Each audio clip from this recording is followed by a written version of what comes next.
सकती है। मैं तो आपके अड्डे पे इसलिए आया, यहाँ बड़े अच्छे लोग हैं, बहुत अच्छे से बात कर रहे हैं, लेकिन मैं अपनी बात जो कह रहा था। आप खुद डीजीपी रहे हैं मेरे ख्याल से और उसके बाद आप बोल रहे हैं कि बुलडोजर बाबा के नाम से आप, अच्छा ये जो माफियागिरी पे अंकुश हुआ, क्योंकि उत्तर प्रदेश की पुलिस पे बहुत सवाल खड़े होते रहते हैं, ये कामयाबी पुलिस की है या सरकार की है? देख काम तो पुलिस करती है, लेकिन बिना सरकार के स्ट्रांग हुए और बिना सरकार के स्पष्ट निर्देश दिए ये संभव नहीं है। महिलाओं के लिए अब देखिए ये जो 3 तलाक वाला रूल लाए या ये शौचालय वगैरह बनवाए, उस खासकर शौचालय वाली समस्या कहने को बहुत छोटी समस्या लगती है, लेकिन हमारे हिसाब से महिलाओं के लिए जो गांव में खेतों में जाती थी बहुत बड़ी सुविधा थी उनके लिए। प्रियंका ने भारतीय जनता पार्टी जैसे सबसे बड़े प्लेयर को मजबूर कर दिया कि उसको भी स्कूटी शब्द अपने संकल्प पत्र में लाना पड़ा, और महिलाओं की बात समाजवादी पार्टी को भी करनी पड़ी। रात के जाड़े के दिनों में 11 बजे इसी वाली सड़क पे जब हम इस फ्लाईओवर से उतरते थे, 50-60 इयर्स की लड़कियों को भी नशेड़ी लोग रोक लेते थे, औरतों को। एक ज़माना ऐसा था उत्तर प्रदेश में, कहने लगे थे लोग सारे भाई मुलायम सिंह के भाई। सपा बसपा में भी अगड़ों की मतलब उपेक्षा हुई, और भाजपा में भी अगड़ों की उपेक्षा हो रही है, निरंतर हो रही है। अच्छा, लेकिन अगड़ों के पास कोई ऑप्शन नहीं है? नहीं, सपा बसपा में अगड़ों का अपमान भी था। अच्छा, भाजपा में सिर्फ उपेक्षा है, अपमान नहीं है। अच्छा। आपने लखनऊ वालों को एक नया अड्डा दिखाया खबरों के अड्डा के सिलसिले में।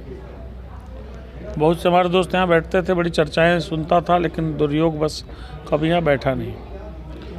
तो नए अड्डे पर लाने के लिए आपका बहुत बहुत शुक्रिया। यहाँ एक जनमानस में पूरी चर्चा यही हो गई कि लड़ाई आज की तारीख में इसकी समाजवादी पार्टी और भारतीय जनता पार्टी की। अब सरकार कौन बनाएगा, प्रश्न ये उठता है। बहुत तलवार की धार पे दोनों पार्टियां खड़ी हुई हैं, पल्ला किस तरफ बैठेगा किस तरफ नहीं बैठेगा।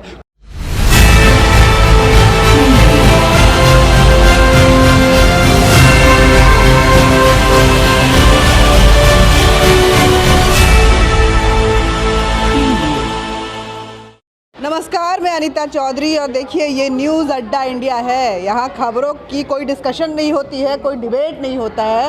ये यहाँ पे खबरें जो हैं बनती हैं, उससे एक निष्कर्ष निकलता है, यानी कि खबरों का असली ठिकाना कह सकते हैं।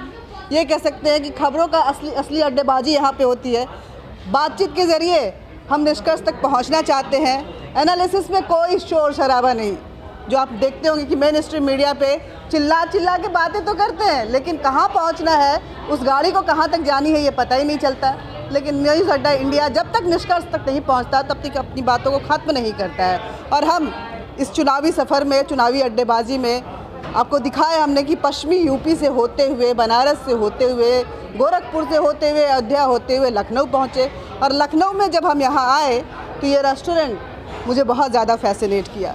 इस रेस्टोरेंट की खासियत है कि इस रेस्टोरेंट को एसिड विक्टिम चलाती हैं, और उससे भी बड़ी खासियत है कि यहाँ पे पत्रकार से लेकर के सोसाइटी के हर इंटेलेक्चुअल लोग बैठे हुए मिल जाते हैं। मैं जब घुसी तो यहाँ पे दयानंद पांडे जी थे, सर थे जो प्रशासनिक सेवा में हैं, बाकी अलग अलग क्षेत्रों के लोग भी यहाँ पे मौजूद थे, ये मशहूर पत्रकार लखनऊ के।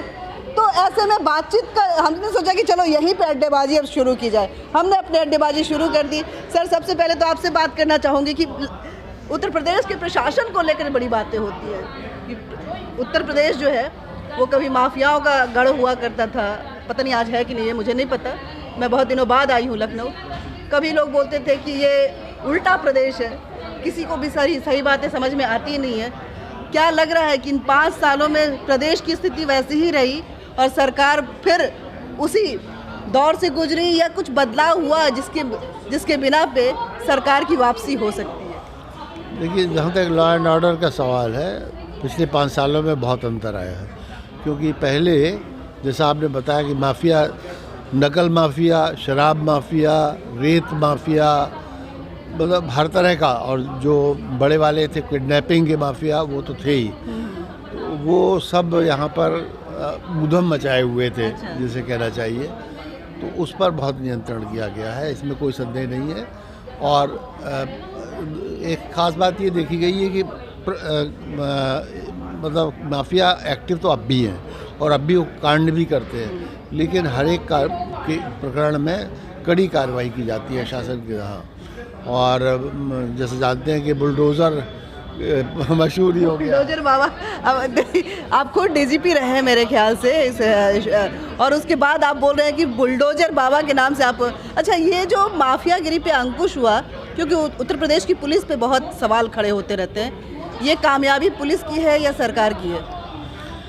देख काम तो पुलिस करती है, लेकिन बिना सरकार के स्ट्रांग हुए और बिना सरकार के स्पष्ट निर्देश दिए ये संभव नहीं है। तो इसका क्रेडिट तो मैं 70% तो मैं सरकार को दूंगा। अच्छा। और 30-35% पुलिस को दूंगा। अच्छा। जो पुलिस तो इंस्ट्रक्शन पे काम करती है। अच्छा। अगर शासन नहीं चाहता है तो नहीं होता, क्योंकि अच्छा। ये नियम ही है। तो आपके ज़माने में शासन नहीं चाहता था? इस तरह का सोचा ही नहीं। ये तो 70 साल में, मेरे ज़माने में नहीं है, जब सन 47 से इसके पहले कभी भी लोगों ने सोचा ही नहीं कि हम अगर कम्युनल राइट हो तो दंड लगाएं लोगों पर, उस बस्ती वालों पर, उनके नाम लगा दें या लोगों के मकान ढहा दें। ये चीज़ें तो लोगों ने सोची ही नहीं थी। अच्छा, तो ये तो पहली राइट्स की आप बात किए तो बार बार एक अचीवमेंट गिनाया जाता है कि हमारे 5 सालों में एक भी दंगा नहीं हुआ। तो ये दंगा पहले जो होता था ये हो जाता था या करवाई जाती थी? क्योंकि आप पुलिस में रहे इसलिए पूछ रही हूँ। नहीं, अब बेखौफ होके बोल सकते हैं, प्रदेश भी बेखौफ हो गया है और आप सेवानिवृत्त भी हो गए। देखिए, करवाते तो कोई नहीं थे, ऐसा नहीं कोई शासन ये करवाता हो वो करवाता हो, कोई चाहता नहीं था। लेकिन जनता में एक इम्प्रेशन उगता है शासन का और पुलिस का, और वो उस इम्प्रेशन उसके हिसाब से वो एक्ट करती है। अगर वो समझती है कि हम दंगा करके बच जाएंगे या मतलब हम विजयी हो जाएंगे तो वो करता है। अगर उन्हें होता है कि हम विजयी नहीं हो पाएंगे तब नहीं करेगा। नंबर 1 तो अगर डर है, भय है दूसरे पार्टी का, तब भी नहीं करता है। लेकिन अगर किसी ग्रुप को ऐसा लगता है कि हम विजयी हो जाएंगे या शासन हमें मदद कर देगा तो दंगा करता है। या शासन ढीला रहेगा, मदद नहीं करेगा, ढीला रहेगा, अपनी कार्रवाई पूरी नहीं करेगा तो दंगा करता है। तो अंतर यही है कि अब मतलब योगी जी ने कोशिश की है कि कम से कम ये इम्प्रेशन हो कि शासन मदद करेगा। कोशिश की कामयाबी मैं आपको बताती हूँ। हमने बताया था कि हम जनता की आवाज़ आप तक पहुँचा रहे थे और बार बार हम बोले कि एक जो common line pan Uttar Pradesh की अगर बात करें तो जो आती है कि हमें सुरक्षा बहुत मिली है, हम सुरक्षित महसूस करते हैं, लड़कियां सुरक्षित हैं, हमारे ज़मीन सुरक्षित है। और इस पे मुहर लगाते हुए कहीं ना कहीं महेश सर जो कि इस प्रदेश के डीजीपी रहे हैं वो नज़र आ रहे हैं। वो बोल रहे हैं कि हाँ कमी हुई है और 70% जो है वो कामयाबी, इसका श्रेय जो है वो सरकार को दे रहे हैं। 30% पुलिस को अभी भी 30% पे अटकी हुई है। पुलिस थोड़ा और वर्कआउट करने की ज़रूरत है। सर मैं यहाँ बैठ जाती हूँ। देखिए यहाँ पे इतने बड़े बड़े दिग्गज लोग हैं कि मैं उनकी तारीफ़ या उनसे आपको अवगत करवाऊँ, मेरी इतनी बड़ी हस्ती नहीं है। तो मैं उन्हीं से बोलूँगी कि आप अपनी तारीफ़ भी कीजिए, अपना परिचय भी दीजिए और साथ में साथ प्रदेश के बारे में जो बातचीत करें वो बिल्कुल बेखौफ होकर खुल के बातें करें ताकि लोगों को लगे कि दिल से बातें हुई हैं। ये अड्डेबाजी जो है देखने में मज़ा आता है, यहाँ पे रुकना चाहिए, टिकना चाहिए और इसमें इस अड्डेबाजी का मज़ा हमें भी लेना चाहिए। सर प्लीज़ अपना परिचय जरूर दें। मेरा सुनील दिवाकर, लखनवी अंदाज में। मेरा सुनील दिवाकर नाम है। इस लखनऊ की तहजीब की नगरी में आपका स्वागत है। बहुत बहुत शुक्रिया। इस समय चुनावी माहौल चल रहा है पूरे प्रदेश में। आप अड्डेबाजी की जहाँ तक बात हुई, आप जहाँ जाएंगे उसमें चुनावी माहौल में अड्डेबाजी की बात होगी। चुनाव कौन जीतेगा, कौन हारेगा, कितना % वोट पड़ा हुआ है प्रदेश में, कौन किसकी सरकार बनेगी, किसकी सरकार बनेगी, ये चर्चाएं आम हैं। यहाँ भी चर्चा है, बाहर भी चर्चा है, गांव में चर्चा है, सर्दी थी अलाव पे चर्चा है, यहाँ तो चाय पे चर्चा है, सीरोज में आ गए तो कॉफ़ी पे चर्चा है। लेकिन चर्चाएं हर जगह है। चुनावी ऐसा माहौल होता है, लोकतंत्र का बहुत बड़ा पर्व है और इसमें सब लोगों को बढ़ चढ़ के हिस्सेदारी लेनी चाहिए और बुद्धिजीवी वर्ग लेता भी है। जहाँ तक रही सवाल कि जो एक परसेप्शन आता है कि कौन चुनाव जीतेगा, कौन चुनाव नहीं जीतेगा, कि अभी ये कह पाना बड़ा मुश्किल है कि किसकी सीटें कितनी आएंगी, किसकी सरकार बनेगी। ये मतलब रेस में आपको अखिलेश यादव नजर आ रहे हैं? कोई देखिए एक कांटे की टक्कर तो यही देखिए, अखिलेश यादव की कम से कम एक हम अच्छाई कहेंगे कि जिस प्रदेश के प्रधानमंत्री, चीफ मिनिस्टर, रक्षा मंत्री, डिफेंस मिनिस्टर, पांचों के बीच में व्यक्ति अकेला लड़ रहा हो तो कहीं ना कहीं उसको तो तारीफ करनी चाहिए कि भाई अखिलेश यादव अकेले लड़ रहे हैं। देखिए युवाओं के जोश को सलाम करना ये लखनऊ की तहजीब है और वो बता रहे हैं कि अगर इतना दिग्गजों के बीच में एक युवा अपनी कोशिश कर रहा है तो उसको उसकी तारीफ करनी चाहिए, उसको उसका हौसला अफजाई करना चाहिए। दूसरा उनकी 47 सीटें थी और 47 सीटें में वो कुछ खो नहीं रहे हैं। अच्छा। वो तो पाएंगे ही, अगर वो सरकार बना लेंगे तब भी पाएंगे, 150 सीटें ले आए तब भी वो पाएंगे। अगर इसमें किसी का अगर नुकसान होगा, चूंकि छोटे छोटे दल थे वो इस समय समाप्ति की ओर है। यहाँ एक जनमानस में पूरी चर्चा यही हो गई कि लड़ाई आज की तारीख में इसकी समाजवादी पार्टी और भारतीय जनता पार्टी की। अब सरकार कौन बनाएगा प्रश्न ये उठता है। बहुत तलवार की धार पे दोनों पार्टियां खड़ी हुई हैं। पल्ला किस तरफ बैठेगा किस तरफ नहीं बैठेगा, चूंकि अभी तलवार की धार जुबान से भी इस बार निकली है। जुबानी जंग पे मैं बात करूंगी। तीन पोल अभी बाकी हैं। 3 पोल के बाद में ही एक आइडिया लगाया जा सकता है। 10 तारीख को बाद नहीं, 7 तारीख को आइडिया ही लग सकता है कि किसके पक्ष में सीटें ज़्यादा मिलेंगी, किसके कम मिलेंगी और सरकार कौन बनाएगा, सरकार कौन नहीं बनाएगा। अच्छा, ये जो इतना जुबानी जंग चलने लगता है उसमें हिंदू गर्दी मत मचाइए और हिजाबी किताबी जो बातें चलने लगती हैं, गर्मी शांत कर देंगे, गर्मी में सर्दी का मज़ा दे देंगे और आने दो सत्ता में तो हम ठीक कर देंगे, ये इस तरह के लखनऊ की तरफ से ये जो उत्तर प्रदेश देखिए, में आता ही है। राजनीति में ऐसी बातें नहीं होनी चाहिए, लेकिन इस मामले में प्रियंका गांधी को धन्यवाद देता हूं कि जिस तरीके से उन्होंने शालीनता की राजनीति की, शिष्टाचार की राजनीति की, अन्य दलों को उनसे प्रेरणा लेनी चाहिए। वो महिला भी हैं लेकिन उनसे प्रेरणा लेनी चाहिए। उन्होंने कहा हम गर्मी निकाल देंगे, उन्होंने कहा कि हम भाप निकाल देंगे, उन्होंने कहा कि हम बुलडोजर चला देंगे, उन्होंने कहा हमारी सरकार बनेगी तो हम ये कर देंगे। ये सब लोकतंत्र में बातें नहीं होनी चाहिए। ये जो बातें करते हैं ये इसीलिए लगे कि पब्लिक का आकर्षण किस बात से हमारे ऊपर पड़ेगा। नेता लोग बहुत घुटे मंजे होते हैं, उनको ये आभास होता है कि हम जो बात अपनी रखेंगे, जो बात अपनी कहेंगे, पब्लिक हमसे किस बात पे आकर्षित होगी। जैसे महाराज जी अपना कहते हैं कि हम बुलडोजर चलवा देंगे, तो एक पक्ष जो बुलडोजर का विरोधी है तो उसे लगता है कि महाराज बहुत गलत कह रहे हैं, और जो बुलडोजर का पक्षधर वो कहता है कि नहीं महाराज जी बहुत अच्छा कह रहे हैं। लोकतंत्र में किसी की सरकार हो सबको समानता के भाव में देखना चाहिए। और बुलडोजर चला रहे हैं तो किसके ऊपर बुलडोजर चला रहे हैं? क्या अपराधी सिर्फ एक ही पक्ष का है और अपराधी नहीं है? उनको चाहिए तो बुलडोजर चल रहे तो। देखिए सर, पक्षपात का आरोप लगा रहे हैं यहाँ पे नेता लोग, तो अपने अपने निष्कर्ष और दावे ठोक ही रहे हैं कि हमारी सरकार बनेगी, लेकिन हमारे साथ एक पत्रकारों के नेता भी बैठे हुए हैं जिनकी पत्रकारिता में एक लंबा अध्याय इन्होंने तय किया है। क्या रहे क्या करें ये तो पूरा ये बताएंगे, क्योंकि पत्रकारों के बारे में लोग भी जानना चाहते हैं सर कि कोई पत्रकार है और वो पत्रकारों का शीर्ष है तो आखिर उनका सफ़र कैसा रहा, किस तरह से रहा। लेकिन उस सफ़र के बीच में ये चुनावी सफ़र पे भी हम चर्चा जरूर करेंगे। सबसे पहले एक तो बड़ा शुक्रिया आपका, आपने लखनऊ वालों को एक नया अड्डा दिखाया खबरों के अड्डा के सिलसिले में। बहुत से हमारे दोस्त यहाँ बैठते थे, बड़ी चर्चाएं सुनता था, लेकिन दुर्योग बस कभी यहाँ बैठा नहीं। तो नए अड्डे पर लाने के लिए आपका बहुत बहुत शुक्रिया जी। बताएं मैं दयानंद सर को दयानंद जी बहुत पुराने अड्डेबाज हैं और शायद अड्डेबाजी के विषय में इस देश में उनके बराबर कोई न तो लिख सकता है, न तस्दीक कर सकता है और न ही ऐसे विवरण दे सकता है जो नितांत अछूते माने जाते रहे। तो इसके ये हुनर उनको सरस्वती माँ ने दिया है और उसका इस्तेमाल वो करते हैं। आप बताएं, प्रश्न करें। सर, उत्तर प्रदेश मतलब वैसे तो चुनाव 2022 में 5 राज्यों में हुई, लेकिन पूरे देश नहीं, हमने देखा कि विदेशों में भी जो रैलियां निकाली गई वो उत्तर प्रदेश के लिए निकाली गई। उत्तर प्रदेश के चुनाव पे सबकी निगाहें टिकी हुई है। 5 सालों से अगर देखें तो उत्तर प्रदेश नेशनल न्यूज़ जैसे सुर्खियों में रहा, भगवा जो है हर तरफ छाया रहा। और इस बार जो हमने देखा कि लाल टोपी और भगवे के बीच में जुबानी जंग भी चली। आपको क्या लग रहा है कि इस जुबानी जंग में आखिर धार जो है तेल की वो किस तरफ ढुलकेगी? पहले तो मैं इस बात को स्वीकार नहीं करता हूं कि भगवा छाया रहा। भगवा कहाँ छाया रहा? भगवा की सरकार बनी, लेकिन भगवोचित आचरण मुझे लगता है जो अपेक्षित था सुशासन की दृष्टि से वो कहाँ मिला। आज अखिलेश यादव के बारे में आमो खास किसी से बात कर लीजिए, वो क्यों कहता है कि अखिलेश यादव बराबर की टक्कर दे रहे हैं। बहुत लोग कहते हैं अखिलेश यादव ने 3 चरणों में पसीना पसीना कर दिया है। क्यों कहते हैं? उनके पास क्या पूंजी थी? वो तो 47 सीटों वाले थे ना। उनके पास जो अतिरिक्त पूंजी और बोनस ये माहौल बनाने में है, और ख़ास तौर से वह माहौल बनाने में जो एक बड़ा परसेप्शन इस वक्त हो गया है कि अखिलेश यादव नेक फाइट दे रहे हैं, वो मात्र 5 साल की सरकार से जो कॉमन आदमी की नाराज़गी है ये उसी का फलित है। ये तो भारतीय जनता पार्टी भी समझ रही है।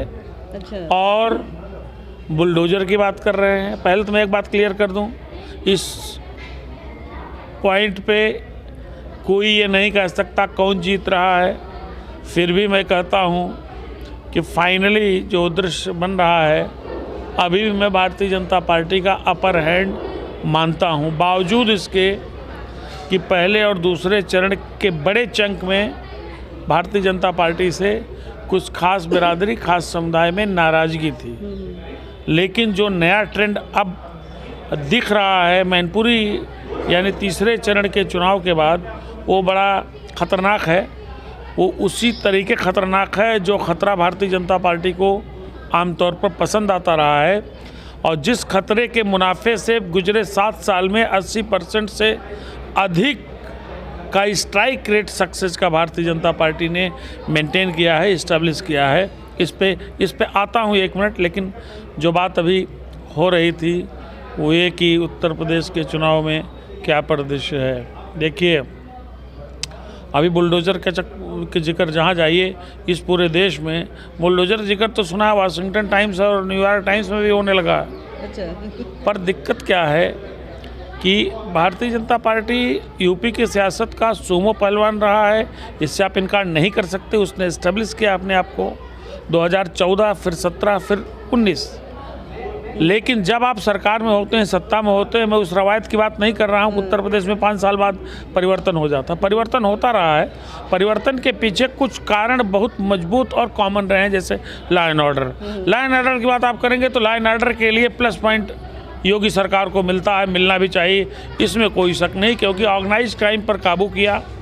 और जो दादागिरी चलती थी, जो जिसके नाते कुख्यात थी समाजवादी पार्टी की, उसके सरकार में रहते ये जो छोटे नेता हैं समाजवादी पार्टी के, ज़मीन कब्जा करते हैं, लोगों को प्रताड़ित करते हैं, एक्सटॉर्शन करते हैं। अतीक और मुख्तार अंसारी जैसे लोगों से कोई डॉक्टर जिसकी प्रैक्टिस ठीक चल रही है वो बच नहीं पाता है 2-4-6 जिलों में। इस दंश से तो मुक्ति मिली, इसमें कोई शक नहीं। महिलाओं की सुरक्षा पे भी आप बेहतर बात, मतलब एक कुल मिला करके अगर मुखिया ठीक हो तो पुलिसिंग का जो सामान्य अपेक्षित रवैया है वो ठीक माना जाता है। पुलिसिंग पे काम हुआ। एक बात तो हुई, लेकिन ये जो बुलडोज़र है, मैं कह रहा हूँ खाली कुछ छोटे छोटे बुलडोज़र अगर महाराज जी ने चला दिए होते, या जिस शीर्ष नौकरशाही पर अत्यधिक निर्भरता दिखाते हुए कई जगहों पर फिसल गए, ज़मीन नहीं देख पाए, गच्चा खा गए उत्तर प्रदेश के मुख्यमंत्री, मुझे लगता है कि वो काम इनको कर लेना चाहिए था। अरे कुछ छोटे बुलडोज़र ऐसे मंगा दिए होते जो गांव में भेज देते साहब, वो जो अन्ना जानवर है उनसे बचाते। उत्तर प्रदेश में कोई एक सिंगल असेंबली सेगमेंट ऐसा नहीं है जहां अन्ना जानवरों की वजह से भारतीय जनता पार्टी का विशुद्ध नुकसान न हो रहा हो। ये तो बहुत सामान्य बात थी ना। क्या निराश्रित जानवरों जो आवारा टहल रहे हैं, जो पूरा खेत खा रहे हैं, पिछले 5 साल से टहलना शुरू किया। जी, जब आपने एक कानून बनाया, हाँ ठीक है, जो हिंदू धर्मवीर होता है उसको अच्छा लगता है कि उसकी गाय जो उसको माँ मानता है उसको कटने के लिए ना जाए, उसका गोश्त न बिके। हज़ार गाड़ियाँ हर महीने जाती थी यहाँ से वेस्ट बंगाल तक, वहाँ काटी जाती थी, पशु काटे जाते थे, तो उससे बचाया, लेकिन अपना नुकसान किया। नंबर 1 चीज़, दूसरी दंगा नहीं होने दिया। अरे साहब, आप कहते हो दंगा नहीं होने दिया, दंगा नहीं होने दोगे तो ध्रुवीकरण कहाँ से होगा, कहाँ हुआ? पहले चरण से ही आप पलायन और चचा जान, अब्बा जान, बुआ जान बिल में घुस गए, और क्या क्या आप बोल रहे हो, गर्मी शांत हो जाएगी 10 मार्च में, आपको बोलना पड़ रहा है। 2-4 दंगे अगर हुए होते जैसे होते थे तो हिंदू मुसलमानों में मुतफरका होता। हिंदू मुसलमानों में जब विभेद होता है कट्टरता के भाव से, तो ध्रुवीकरण होता है। वो ध्रुवीकरण भी दिखाना है। लेकिन एक बात महत्वपूर्ण बता दूं, मुझे लग रहा है बड़ी देर से बोल रहा हूं, एक नया डेवलपमेंट जो इस चरण के बाद आप देखेंगे और जिसके संकेत पिछले चरण से मिलने शुरू हो गए हैं, प्रत्यक्ष बड़े पैमाने पर ध्रुवीकरण तो नहीं है, लेकिन स्थानीय ध्रुवीकरण अवश्य है, क्योंकि मुसलमान इंटैक्ट वोटिंग कर रहा है। लखनऊ में देखा लोगों ने, कल के चरण में देखा। तो ग्रामीण क्षेत्रों की दिक्कत है कि जैसे 400-500-600 मुसलमान लोग एक साथ जा करके साइकिल का बटन दबा रहे हैं, तो उसका लोकल रिएक्शन होता है। ये पिछले 2 चुनाव में देखा गया है। यही एक अतिरिक्त फ़ायदा है, जैसे बेनिफिट बीजेपी है, जो उसकी गाड़ी, उसकी नैया पार लगा सकती है। और आप देखिएगा इस विषय पर भारतीय जनता पार्टी के टॉप लीडरान की ज़ुबान बंद नहीं हुई है। जबकि आपको याद हो, पिछले चुनाव में 2 चरण समाप्त होने के बाद फतेहपुर के तीसरे चरण में प्रधानमंत्री नरेंद्र मोदी ने कब्रिस्तान और श्मशान की बात की थी। परेशानी खाली इसी से अंदाज़ा लगा सकते हैं अन्ना जानवरों की कि प्रधानमंत्री नरेंद्र मोदी को हरदोई की जनसभा में कहना पड़ा कि इस बार जब हम आएंगे तो 10 मार्च के बाद ये जो निराश्रित पशु हैं, जो अन्ना जानवर हैं, हम इसका मुकम्मल इलाज करेंगे। तो नुकसान भी है, फ़ायदे भी हैं। लेकिन फाइनली एक बात कहूँगा, लॉ एंड ऑर्डर के मामले में योगी आदित्यनाथ ने ज़रूर फ़ायदा दिया, लेकिन अगर किसी भी सूरत में भारतीय जनता पार्टी जो 324 विधायकों की थंपिंग मेजॉरिटी के साथ आई थी, 312 उसके अकेले खुद के विधायक थे, चुनाव हारती है, उसके लिए बहुत बड़ा डेंट होगा। 24 का रास्ता अटकेगा और इसका श्रेय, इसकी जिम्मेदारी, महत्तम जिम्मेदारी योगी आदित्यनाथ सरकार की होगी, क्योंकि मोदी की स्कीम से लाभार्थियों का एक नया वर्ग खड़ा किया इन्होंने। उनसे ज़्यादा नाराज़गी नहीं है। पहला चरण किसान छोड़ दे तो नाराज़गी योगी से है, कई स्तरों पर है, जातीय स्तर पर है, एडमिनिस्ट्रेशन के फेल्योर के स्तर पर है, घूसखोरी न रोक पाने के नाते है, बहुत से कारण हैं जिसके नाते आज अखिलेश यादव आमने सामने लड़ रहे हैं। जर्नलिस्टिक एनालिसिस है, ये बोल रहे हैं कि ध्रुवीकरण बड़े पैमाने पे नहीं दिख रहा है, लेकिन छोटे छोटे स्तर पे ध्रुवीकरण हुआ है, यानी पोलराइजेशन हुआ है। लेकिन दंगा नहीं हुआ तो ध्रुवीकरण क्या हुआ? ये बोल रहे हैं कि ध्रुवीकरण अगर पोलराइजेशन करना है तो दंगा होना जरूरी है। सर, ये उसका कारण है, दंगा होना जरूरी है, तो दंगा पे रोक लगाया। आप खुद याद करिए ना, मुजफ्फरनगर का दंगा 2013 में नहीं हुआ होता तो 2014, 17, 19, 20 सीटें कहाँ मिलती?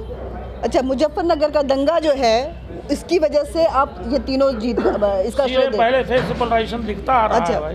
तो दंगा सरकार इसको उपलब्धि भी गिना रही है, लेकिन ये कहीं ना कहीं उसको बोल रहे हैं कि ये सरकार के लिए हानि होगा, क्योंकि दंगा नहीं करवाए तो पोलराइजेशन नहीं हुआ, पोलराइजेशन नहीं हुआ तो वोटिंग उस स्तर पे नहीं होगी, और वोटिंग उस लेवल पे नहीं होगी तो भला सरकार कैसे आएगी? और अगर सरकार नहीं आती है तो इसका पूरा का पूरा श्रेय योगी आदित्यनाथ को जाता है और 2024 डेंट कर जाएगा। 2024 तक ये बातें पहुंच गई है। देखिए अब ये अड्डेबाजी जो है गर्माती जा रही है। मैम, आप तो महिला हैं, मैं आपसे गुजारिश करूंगी आप थोड़ा इधर आ जाएं तो मैं उधर बैठूंगी, 3 से बैठ के बातचीत कर सकती हूँ। महिलाओं के लिए हर स्थान खाली है। हाँ, ये इसका श्रेय प्रियंका को दिया जाना चाहिए, महिलाओं। हाँ, प्रियंका की बात करें आप। इन्होंने कहा कि प्रियंका को श्रेय दिया जाना, कि लहजे में रही वो, लड़की हूँ लड़ सकती हूँ, प्रियंका ने ये नारा दिया। और उस लड़की के पोस्टर में जो 4 लड़कियाँ थी, उनमें से 3 गायब हो गई सर, भाजपा में आ गई। लड़की हुई लड़की बीजेपी पहुंच गई, उस पर क्या बोलेंगे? 3 पोस्टर गर्ल्स। मैं जहाँ तक 3 लड़कियाँ भारतीय जनता पार्टी में आ गई, राजनीति एक अति महत्वाकांक्षी प्रोफेशन है। जो महत्वाकांक्षी होते हैं तो उन्हें अपने प्लेटफार्म की ज़रूरत होती है। जब उनको प्लेटफार्म मिल जाता है तो इसके बाद तुरंत वो भागते हैं दूसरी जगह। कमोबेश एक बार बसपा के बारे में ये कहा जाता है कि बसपा एक प्रोडक्शन पार्टी है, कि लीडरशिप वहाँ जाइए, इसके बाद दूसरी पार्टी में चले जाइए। प्रियंका गांधी आकलन करने में कहीं चूक गई कि जिनको चेहरा दिया, जहाँ जगह जगह पे पोस्टर लगवाया, उनको सीट नहीं दी, और महज सीट ना मिलने के चक्कर में वो लड़कियां भाग गई भाजपा में। एक पल नीता आपको रोकूंगा, यहाँ आप गलत हैं, माफ़ कीजिएगा, यहाँ आप गलत हैं। आप ये मानिए 3 लड़कियां पोस्टर गर्ल बनने के पहले उनकी हैसियत क्या थी? क्या हम आप पहचानते थे? नहीं पहचानते थे। वो शिनाख्त प्रियंका ने दिया। लेकिन प्रियंका ने भारतीय जनता पार्टी जैसे सबसे बड़े प्लेयर को मजबूर कर दिया कि उसको भी स्कूटी शब्द अपने संकल्प पत्र में लाना पड़ा। और महिलाओं की बात समाजवादी पार्टी को भी करनी पड़ी। जो महिला आरक्षण बिल का हमेशा से उसके प्रति क्या नजरिया रहा। देखिए, तो मेनका गांधी ने अपनी पिच पर लोगों को नचाया, उनको सीट न मिले, वोट परसेंटेज बढ़ रहा है, उनका परफॉर्मेंस भले ख़राब हो, लेकिन उन्होंने एक बड़ी बहस छेड़ी है ख़ास तौर से महिलाओं के लिए। और एक इसका सबसे बड़ा उदाहरण बता दूं, मैं अपने घर में गया वोटिंग के बाद कल, मैंने अपनी पत्नी से पूछा किसको वोट दिया है, उन्होंने नहीं बताया। मैंने अपने बेटे से पूछा किसको वोट दिया है, कहा पापा मैंने तो पंजे को वोट दिया है। मैंने कहा क्यों? उनका प्रियंका गांधी बहुत अच्छी बात करती हैं और आगे आने वाले दिनों में प्रियंका गांधी के फॉलोअर्स बहुत होंगे। आप इसका असर घर से देखिए। मैम, कितना इत्तेफाक रखती हैं इस बात से? इस बात से हम तो इत्तेफाक नहीं रखते हैं। मतलब घर से वो आदमी पहचान सकता है, वो ठीक है, लेकिन चुनावी उसमें प्रियंका गांधी का कहना लड़की हूँ लड़ सकती हूँ, ये केवल एक चुनावी मुद्दा है हमारे हिसाब से। अच्छा, आपको ऐसा लगता है? हाँ, हमको तो ऐसा ही राहुल लगता ने है। तो बिल्कुल किनारा कर लिया हाँ, यूपी से, वही कह रहे हैं कि देखिए ये सब जो आजकल के वादे हैं ये सिर्फ इलेक्शन में किस तरह से पब्लिक को मोल्ड किया जाए उसके हिसाब से, काम जो किया है उसके हिसाब से तो हमको ये लगता है कि लोग मतलब जो थोड़ा सा भी बौद्धिक लोग हैं वो अगर काम को देखेंगे तो महिलाओं को सुरक्षा भाजपा के समय में जो मिली है तो हमें ये ऐसा लगता है कि वो जो है भाजपा की तरफ जाएंगे। महिलाओं को और क्या क्या ऐसी चीजें लगी? सुरक्षा मिली। अब देखिए टॉयलेट्स वगैरह भी गाँव में आपने कितनी प्रॉब्लम हुई। बसपा की सरकारें देखी होंगी, जी सपा जी, की सरकारें सबकी सरकारें देखी हैं और ऐसा नहीं है कि ये बिल्कुल परफेक्ट सरकार है या पहले की सरकारों ने कुछ किया नहीं, लेकिन हाँ अगर कंपैरिजन करें तो हमें ये लगता है कि महिलाओं के लिए अब देखिए ये जो 3 तलाक वाला रूल लाए या ये शौचालय वगैरह बनवाए, उस खासकर शौचालय वाली समस्या कहने को बहुत छोटी समस्या लगती है, लेकिन हमारे हिसाब से महिलाओं के लिए जो गांव में खेतों में जाती थी बहुत बड़ी सुविधा थी उनके लिए, और क्राइम तो कम हुआ ही है। तो इसलिए चुनाव के समय आके आप कहिए कि मैं लड़की हूँ लड़ सकती हूँ वाला मुद्दा कितना लगता है? हिंदुत्व कहीं काम कर रहा है कि अब हमारे हिसाब से बहुत कुछ वर्ग में हो सकता है कर रहा हो, लेकिन हमारे जैसे लोग जो हैं उस चीज़ से प्रभावित नहीं होते। और हिजाब और बिंदी ये भी हमारे हिसाब से सिर्फ चुनावी दंगा है जिसको कि लोगों ने भड़काया है, और ऐसा कुछ हम लोगों के बीच में मतलब ना तो हम लोगों के दिमाग में ऐसी कोई बात है, और जो ये थोड़े बहुत हमें तो लगता है पेड लोग होते हैं जो आके खड़े हो जाते हैं, नहीं तो ना तो वो जो हिजाब ओढ़ के आई हैं वो सब हिजाब में रहने को प्रेफर करती हैं, और ना तो भी बिंदी वाला ये है। तो ये सब सिर्फ चुनाव के समय उठाए गए मुद्दे हैं जिसको कहते हैं अवसरवादिता है। अच्छा, अवसरवादिता। तो यहाँ पे बता रही हैं ये कि कहीं ना कहीं ये जो स्लोगन्स दिए जा रहे हैं वो अवसरवादिता की जो राजनीति है वो अलका मैम बोल रही हैं कि ये अवसरवादिता है, अपॉर्चुनिस्ट।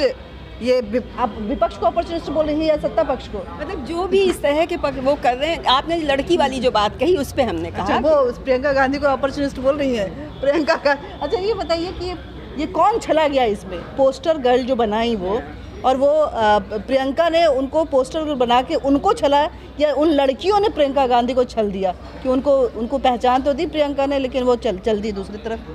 अब इसमें तो यही कह सकते हैं कि उन लड़कियों ने छला। उन लड़कियों ने छला। यहाँ पे प्रियंका गांधी को छलने का ये मैच्योर राजनीति जो है धीरे धीरे ये बहस भी उतनी ही मैच्योर होती जा रही है। सर मैं थोड़ा सा मैं उधर चली जाती हूँ। हाँ ठीक है। अच्छा अलका मैम आप जा रही हैं? जी जी जी, हम चलना चाहेंगे, हम एक जगह बहुत ज़रूरी जाना। अच्छा व्यस्त है, अड्डेबाजी में लोग आते रहते हैं, बैठते रहते हैं, जाते रहते हैं, तो हम बात करेंगे। सर सबसे पहले अपना पूरा परिचय दे दीजिए। मैं अनिल हूँ, मैं जर्नलिस्ट हूँ। हाँ जर्नलिस्ट जी। और सर के इस एनालिसिस से कितना इत्तेफाक रखते हैं? नहीं, मेरा इत्तेफाक रखना महत्वपूर्ण नहीं। अपना अपना एनालिसिस होता है, इसलिए मैं पूछ रही हूँ। जो अभी वर्तमान सरकार है क्योंकि वो तुलना करती है और जनता जो वोट देने से पहले देखती है पिछली सरकार ने क्या किया, अब ने क्या किया, अगली सरकार से क्या उम्मीदें हैं। तो इस हिसाब से अगर हम देखें तो 5 साल अखिलेश यादव का कार्यकाल जनता देख चुकी है। दंगा उसके बाद कानून व्यवस्था एक बड़ी समस्या थी। इस सरकार ने जो सबसे बड़ा काम किया वो कि लाभार्थी वर्ग पैदा किया है, जिसको शौचालय दिया, 44 लाख आवास दिए, और उस आवास की कीमत वही समझ सकता है जो जिसके पास छत नहीं है। वो हम आप शायद न समझ पाएँ, लेकिन वो वर्ग समझ सकता है जिसके पास सोच भी नहीं सकता था कि हम छत बना सकते, रिक्शा चलाने वाला, या महिलाओं के लिए गांव में शौचालय कितना वो होता था कि कितना महत्वपूर्ण है, वो महिलाएं समझ सकती हैं, हम आप नहीं समझ सकते। क्योंकि जो गांव के रहने वाले उन्हें पता है कि वो शाम को या फिर सुबह भोर होने से पहले उनको शौचालय जाना पड़ता था, उनके पास सुविधा नहीं थी। अगर दिन में कुछ उस टाइप का होता था तो बहुत दिक्कत होती थी। तो ये वर्ग जो है देख सोच के जो लाभार्थी वर्ग भाजपा और मतलब मोदी और योगी ने तैयार किया। आपको लगता है कि हर दूसरा तीसरा वर्ग व्यक्ति जो है इस सरकार से लाभ प्राप्त करा, क्योंकि कई स्कीम्स उन्होंने चलाई, ई श्रम, शौचालय, बिल्कुल जो है मध्यम मतलब खाने का डिस्ट्रीब्यूशन। बिल्कुल, अब खाने का ही वो सोच लीजिए, जो रिक्शा चला के रोज लाता है 200 ग्राम तेल लेके आता है, हम लोगों ने देखा हुआ है, वो चावल लेके आता है थोड़ा सा आधा किलो करने के लिए, उनके लिए राशन योजना कितना महत्वपूर्ण है ये वो समझ सकते हैं। और लाभार्थी में मुसलमान भी हैं, लेकिन मुसलमान सर ने बताया कि मुस्लिम समुदाय जो है वो बीजेपी के साथ नहीं है। तो ये लाभ और विरोध का जो विरोधाभास है उसको किस तरह से लेते हैं? वो अब मुस्लिम कम्युनिटी मानता है कि भाजपा उसकी विरोधी है, जबकि अभी भेदभाव मुझे नहीं लगता है कि योजना देने में हुआ है। लेकिन वो सरकार बदलने के लिए आज से नहीं, वो जब राम मंदिर का आंदोलन है, एक वो मानसिकता है, तो उसको आप बदल नहीं सकती। लेकिन पिछले चुनाव में अगर देखें आप 2014 के बाद से, तो कुछ मुस्लिम महिलाएं भी और कुछ वो परसेंट, मतलब बहुत माइन्यूट जो है वो मुस्लिम वोटरों ने भी दिया है। और भाजपा के साथ जो सबसे 2014 के बाद जो 2019 में एक बड़ा गठबंधन बना था सपा और बसपा का, जो सबसे उत्तर प्रदेश का कम से कम सबसे ताकतवर गठबंधन था, उस गठबंधन को अगर भाजपा ने हराया तो इसलिए नहीं हरा दिया कि वो हिंदू और मुसलमान करके हराई, और वो इसलिए कि एक बड़ा लाभार्थी वर्ग तैयार किया भाजपा ने, जिसको लाभ दिया। किसी को किसान को 2000 रुपये दिए, किसी को आवास दिया, किसी को शौचालय दिया, किसी को सिलेंडर दिया। अब 2017 से पहले 2017 से हाँ, मतलब योजनाएं शुरू हो चुकी थी 2000 जन जन तक पहुंची थी योजना। नहीं, मुझे लगता है कि 2017 से पहले सर, मुझे जहां तक याद है कि नोटबंदी पे बहुत ज़्यादा लोगों ने कह दिया था कि नोटबंदी हुई है, ये सरकार का तो विनाश निश्चित है, क्योंकि लोग वोट नहीं करेंगे। लेकिन नोटबंदी ही चमत्कारी हुआ था उसमें, और उस नोटबंदी पे उज्ज्वला जो है वो कहीं ना उजाला फैला दिया था कि इतना प्रचंड जीत के साथ ये बीजेपी के साथ। आप सर आवाज़ को बोल रहे हैं कि आवाज़ ऐसी चीज़ है जिसके ऊपर छत नहीं होता है, वो जानता है कि क्या दर्द होता है। मैं खाली एक उदाहरण दूंगा, समझने वाली बात है, कहने के लिए तो कुछ भी कह सकते हैं। 2019 के पार्लियामेंट्री इलेक्शन में मैं अमेठी में था और मैं 2-3 गांव में गया, मेरे पत्रकार मित्रों ने बनाया, मैं देखने के लिए गया। 1650 की आबादी वाला गांव, जिसमें करीब 1300-1350 मुस्लिम आबादी, ध्यान रखिएगा, 900 के ऊपर वोट पड़ता है, 700 वोट वहाँ स्मृति ईरानी को मिलते हैं। मुझे बड़ी हैरत होती है, और मैंने बाकायदा इसको मेंशन किया कई जगहों पर। देखिए, लाभार्थी मेरे गांव का अंसारी भी हो जाता है, जो हलाल खोर वो भी हो जाता है। देखिए, गरीब का जो क्लास है उसको तो चाहिए, उसने तो उसकी 7 पीढ़ियों ने तो कभी छत देखी नहीं, वो लाभ वोट। हाँ, लेकिन एक बड़ा विषय जो छूटता रह जा रहा है, भारतीय जनता पार्टी का उत्तर प्रदेश की सियासत की जो तासीर होती है, उसके हिसाब से एक और नुकसान ग्रामीण क्षेत्रों में माना जाता रहा है, दिख भी रहा है। एक जो जातिवाद वाला होता है, योगी को माना जाता है घनघोर क्षत्रियवादी हैं, और उनके तमाम एक्ट से दिखा भी, बहुत बार दिखा। भारतीय जनता पार्टी ने उसको ढकने और संतुलित करने की थोड़ी कोशिश की, लेकिन अभी भी सेंट्रल यूपी के आगे जब जहां चुनाव बढ़ रहा है, वहां इसका असर थोड़ा बड़ा दिलचस्प होगा, देखने लायक कितना बढ़ता है। पूर्वांचल में जातिवादिता, तो मैं दयानंद सर से बात करना चाहूँगी कि सर, यहाँ पे जातिवाद की बात हो रही है, धर्म की बात हो रही है, लाभ पॉलिसीज़ की बात हो रही है, ब्यूरोक्रेसी की बात हो रही है। सिर्फ एडमिनिस्ट्रेशन और दंगे के बिना पे आपके जो पत्रकार नेता हैं वो बोल रहे हैं कि नहीं भाई, यही ये 2 मुद्दा है जो कि बीजेपी को हरा भी सकती है, जिता भी सकती है। लेकिन यहाँ पे जो आपके दूसरे साथी हैं उनका कहना है कि नहीं, जो लाभार्थी वर्ग है, जिन पॉलिसी से जिनको फ़ायदा पहुँचा है, कहीं ना कहीं वो धर्म से ऊपर उठकर भी आगे आएंगे और बीजेपी के लिए समर्पित होंगे। ऐसा लगता है क्या? नहीं, बिल्कुल नहीं। इक्का दुक्का एक्सेप्शन है मामला, जिसका जहाँ मत है वो वहीं जाएगा। अब आप ये कहिए कि मुसलमान भाजपा को वोट देगा, ये सोचना मतलब कल्पना ही है। कुछ लोग अपवाद में आ जाते हैं, वो लखनऊ में खास करके, जिससे अटल बिहारी वाजपेयी की कॉन्स्टिट्यूंसी थी ये, तो उसने उदार थे कि यहाँ मुस्लिम भी उनको वोट देते थे। आज की तारीख में वो मुस्लिम भी भाजपा की तरफ आए, ये ज़रूरी नहीं है, अपवाद में हर जगह है। लेकिन देखिए, इस चुनाव में 2 चीज़ें हैं। जो जातिवाद की बात हमारे बाकी साथियों ने की, जातिवाद का जो गणित है वो 2013-14 में टूट चुका है। मंडल और कमंडल की जो दूरी थी, उस दूरी के चक्कर में मुस्लिम एक वोट बैंक हुआ करता था, वह दूरी ख़त्म की अमित शाह ने, और वो मंडल कमंडल की जब दूरी ख़त्म हुई तो अब मुस्लिम वोट बैंक का जो शिनाख्त थी वो ख़त्म हो गई। अच्छा। क्योंकि जब ये लोग बंट जाते थे आपस में तो मुस्लिम वोट बैंक काम करता था। पावर उनके हाथ से चला गया, क्योंकि यहाँ एक हो गए ना। ये काम भाजपा ने 14 के चुनाव में कर लिया था 2013 से। राम मंदिर के नाम पे? नहीं, राम मंदिर के नाम पे।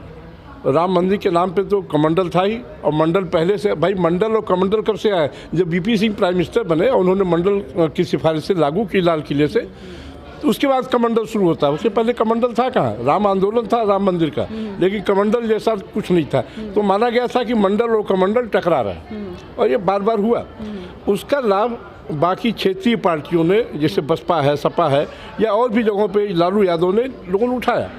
लेकिन अब वो जब मंडल और कमंडल एक हो गया, और जो उसमें मैं कहूँगा कि सपा बसपा में भी अगड़ों की मतलब उपेक्षा हुई, और भाजपा में भी अगड़ों की उपेक्षा हो रही है, निरंतर हो रही है। अच्छा। लेकिन अगड़ों के पास कोई ऑप्शन नहीं है। नहीं, सपा और बसपा में अगड़ों का अपमान भी था। अच्छा। भाजपा में सिर्फ उपेक्षा है, अपमान नहीं है। अच्छा। इसलिए वो इधर बने हुए हैं। और एक कुर्बानी जैसी आप कह सकते हैं, भाई सपा बसपा भी ब्राह्मणों को गालियाँ, भाई तिलक तराजू और तलवार, इनको मारे जूते चार।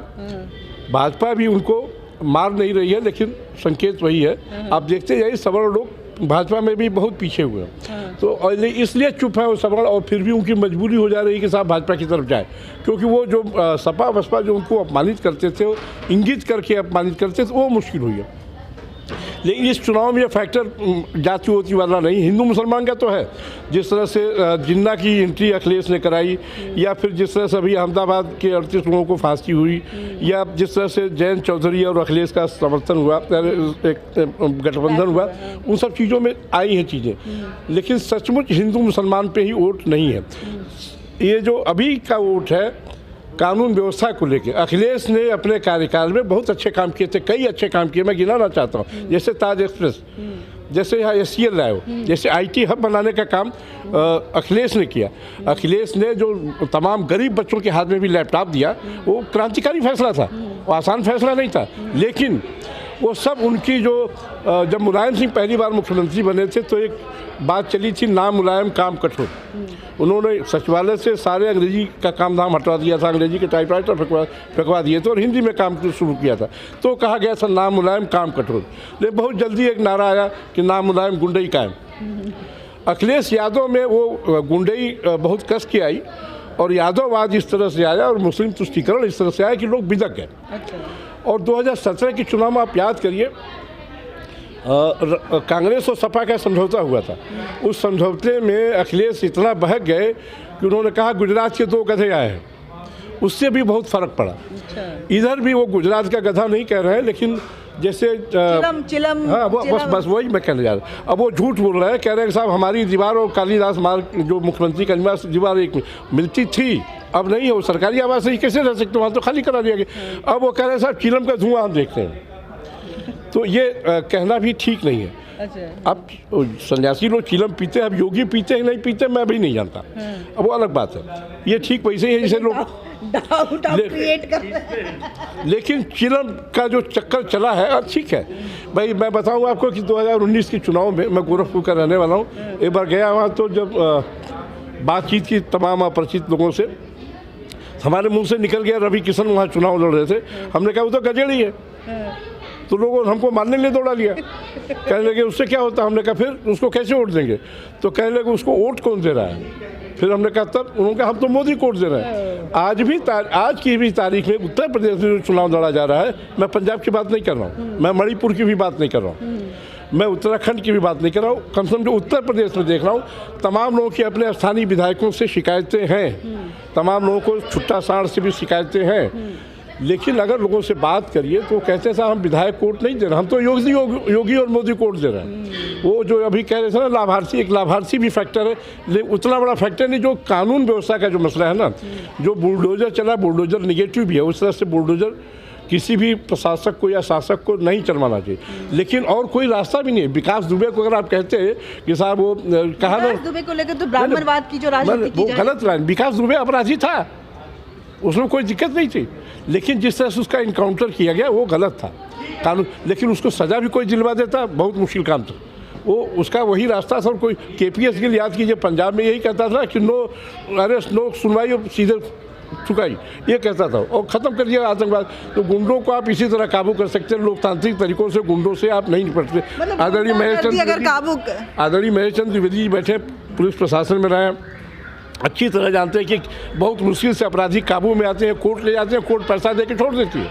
ये लोग परेशान हो जाते हैं कि क्या करें कैसे न करें। उन्होंने तो साइलेंटली मान लिया कि 70% जो है अभी जो प्रशासनिक व्यवस्था ठीक हुई है उसमें सरकार का योगदान है। मतलब पिछली बार 70% सरकारें जो थी वो अपना योगदान नहीं दे रही थी कहीं ना। उसमें ये था ना, देखिए योगी पर भी ठाकुरवाद का आरोप लगता है। तमाम सारे ठाकुर अपराधियों उन्होंने बचाया है, नो डाउट। जैसे सेंगर था उन्नाव का, उसको ठाकुर होने या चिन्मय आनंद ठाकुर है इसलिए उन्होंने बचाया, ये सही है। ठाकुर नहीं होते तो नहीं बचाते, लेकिन वो जैसे होता है ना कि बहुत सारे आपके जो अच्छे काम होते हैं कुछ गंदे कामों को कवर कर लेते हैं। जैसे अखिलेश यादव के बहुत अच्छे काम थे लेकिन उनकी सरकार की गुंडई ने, उनके यादववाद में। अब सोचिए उनके परिवार के 45 लोग MLA MP या किसी चेयरमैन कहीं हो गए, कुछ हो गए, लाइन से हर जगह यादव। यहाँ जो कर्मचारी चयन आयोग था उसको यादव आयोग कहा जाने लगा था, कितने डिप्टी कलेक्टर उन्हीं खोलने लगे, हर थानेदार यादव, हर ठेकेदार यादव। ये सब चीज़ें बहुत गलत थी। चुनाव से, यूपी के चुनाव से जातिवाद अभी भी खत्म नहीं हुआ है। हुआ मैं वही कह रहा हूँ। इस योगी राज में एक ठाकुरवाद का जो थोड़ा सा ब्लेम है उसको छोड़ के जो एक विघटन था ना मंडल का वो खत्म हुआ है। अच्छा। और लेकिन इस पूरे चुनाव पर मेरी अपनी राय है, कानून व्यवस्था बहुत भारी है। कानून व्यवस्था ही अखिलेश की सारी मेहनत पर पानी फेरा। अखिलेश बहुत ज़्यादा मेहनत करे, इसमें कोई दो राय नहीं है, लेकिन उनका जो कानून व्यवस्था का भूत है ना वो उनका पीछा नहीं छोड़ रहा है। अच्छा, कुछ गलतियाँ होती हैं जो आपका साफ पीछा नहीं छोड़ती हैं। उन्हीं गलतियों में से अगर दयानंद पांडे जी की बात माने तो वो गलती थी प्रशासनिक व्यवस्था में चूक जो था सपा सरकार की, वो कहीं ना कहीं उनको पीछे रख रही है। लोग भूल नहीं पा रहे हैं उस दहशत को। आप सर के वस्त्र बताएंगे, ये भी पत्रकार हैं और दिल्ली से पत्रकारिता करते हुए लखनऊ पहुँचे, क्या लग रहा है आपको? ये लोग इतनी बड़ी बड़ी बातें कर रहे हैं, मुझे तो यही समझ में आ रहा है कि घुमा फिरा के बात यही कर रहे हैं कि चलो प्रशासनिक व्यवस्था पे ही सही योगी सरकार आने वाली है। देखिए जो भी बात कर रहे हैं उनके अपने अनुभव हैं, उनके अनुभवों पे तो हम कुछ कह नहीं सकते।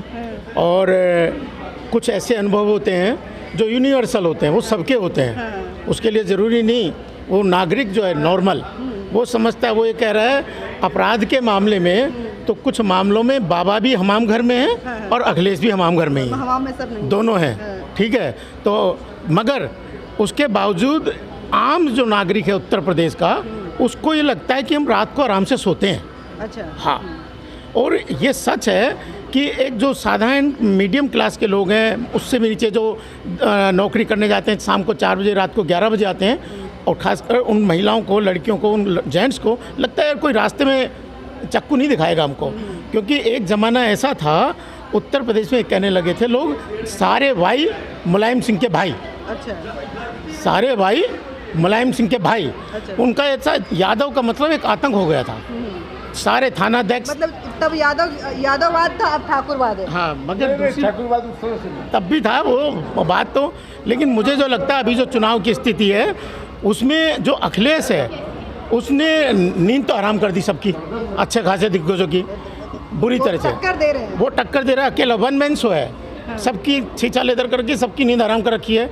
लेकिन कुछ हमारे जो बड़े उस्ताद लोग हैं वो उसको उत्तर प्रदेश का तेजस्वी यादव बना के छोड़ेंगे।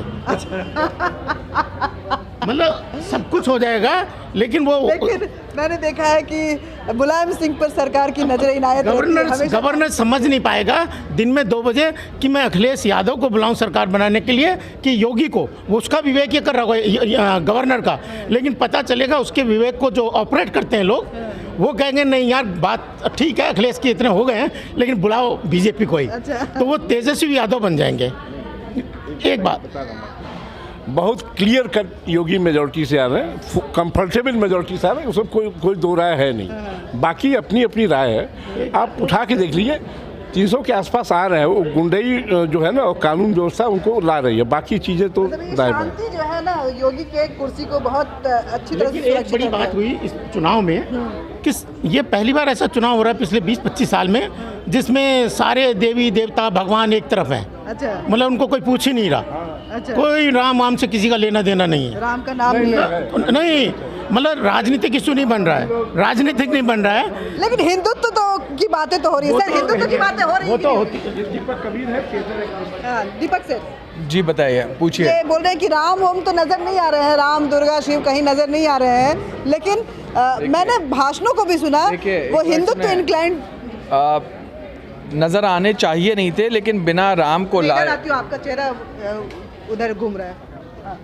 नज़र आने नहीं चाहिए किसी भी अच्छी डेमोक्रेसी में, लेकिन बिना राम को लाए भारतीय जनता पार्टी के पास काम नहीं है। अच्छा, क्योंकि भारतीय जनता पार्टी का जो एजेंडा है वो परफॉर्मेंस पे नहीं होता, वो परसेप्शन पे होता है। परसेप्शन की पॉलिटिक्स का ये मतलब होता है कि आप जो है लोगों के नज़रियों को बदल दीजिए।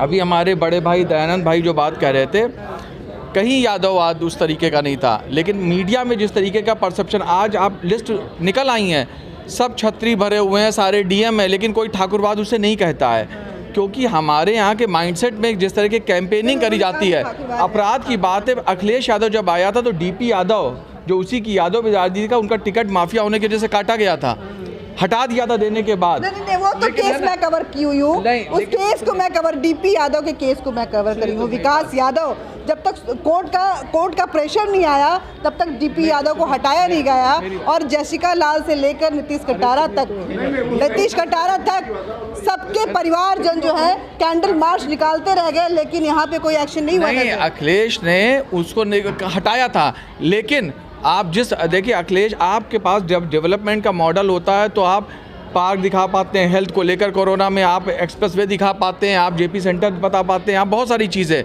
लेकिन जब काम नहीं होता, आप योगी जी के ट्वीट देखिए, वो ट्वीट किस एजेंडे पे हैं जिसका कोई मतलब नहीं है। तो अगर 5 साल का मुख्यमंत्री एक हेट एजेंडे पे ट्वीट कर रहा है तो इसका मतलब उसके पास काम नहीं है। बिलीव करते हैं कि हेट की पॉलिटिक्स चल रही है बिना हेट की। अच्छा, आपको अगर हिंदुस्तान की पॉलिटिक्स में कि हमें दुश्मन की एक आंख हम फोड़ रहे हैं, ये दिखा के 2 आंख फोड़ रहे हैं, अपनी एक आंख फोड़वाने की पॉलिटिक्स चल रही है, वरना इस लेकिन इत्तेफाक है कि जनता एक लेवल से ज़्यादा त्रस्त नहीं होती है। अभी किसी के घर में बरसी नहीं हुई है, किसी के घर में अप्रैल मई में जो मौतें हुई हैं, हर दूसरे तीसरे घर में फ़ोटो टंगी है, अभी साल भर की बरसी नहीं हो पाई है। एक सिलेंडर को तरसे हैं, कैबिनेट मिनिस्टर तक तरसे हैं एक सिलेंडर को।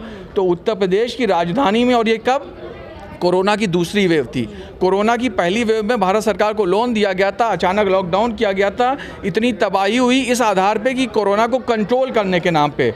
तो अगर वो कोरोना को कंट्रोल कर रहे थे तो फिर ये दूसरी वेव में ये तमाशे ना होते। तो इसका मतलब फेल्योर है पूरा का पूरा। आप कोरोना फैक्टर ने लोगों को तबाह, रोजगार से तबाह कर दिया है। लोग यहाँ है, आप इस रेस्तरां की आमदनी पूछ लीजिए, इतना सस्ता है, उसके बावजूद भी कितने रेस्तरां बंद हो गए, दुकानें बंद हो गई, लोगों के पास से पैसे, चाय जो आराम से हंसते गाते थे, हर चेहरे पे एक तनाव है। मैम के पास जाऊंगी मैं, कोरोना फैक्टर कितना है मैम?